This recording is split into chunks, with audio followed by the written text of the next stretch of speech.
This is the Laundry Time Podcast. I am Justin Whitaker. I had an interesting experience last night.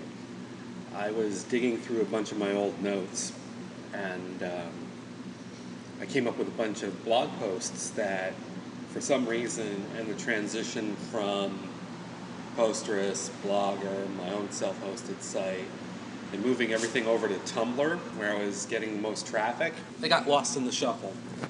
And I try to remember why I actually took those pieces down, because they're actually pretty good. I couldn't come up with a really good answer. I sort of decided, no, this wasn't my best, or that wasn't what I really wanted to say, or that wasn't the way I wanted that blog post to go, so I took it down and I censored myself. And it's kind of interesting to think about how, we censor ourselves on a daily basis. There's things that we don't say, and there's posts we don't write, and there's podcasts we don't cut. Mainly because we think that either it's not going to be interesting to someone, or it's going to be really too controversial, right? I mean, those are the two main ways that I think self-censorship works. Well, maybe there's a third way, actually, too. Maybe you think that it's not aligned with your blog or your blog's brand, and so you go, well, I'll do that some other time. All these things, I think, are sort of balled up in fear, and the fear is coming off of what Julian Smith is calling the flinch, what Stephen Pressfield and Seth Godin call the resistance. This sort of concept that there's this internal monitor that basically says, nobody cares, nobody's interested, that doesn't fit. That's basically what this internal monologue does, right? Is it basically tells you, no, that's nobody's going to want that. Forget about it. And you really need to break through that, because some of these posts were a year ago, some of these were 6 months ago, and looking at it now, you think, hey, that was actually a pretty good point. I like that. If I'd seen that on somebody else's blog, I would have read it. I probably would have shared it. I probably would have retweeted it, probably would have liked it on Facebook.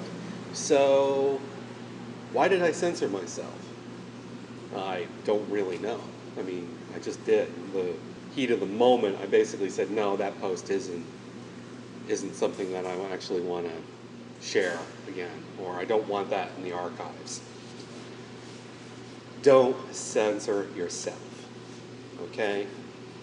If it's in your head and it needs to be expressed, get it out on the page, get it in the microphone, get it on video. Doesn't matter if it works with your blog's editorial voice, or, it's niche or whatever. Find somewhere else to put it. You don't need to put, like I do. I try to put everything across my own site, but you don't need to do that. That's a personal decision. In your case, you might not want to do that. You might want to say that your niche is too focused to really, go and talk about music or about politics or whatever, which is, perfectly acceptable.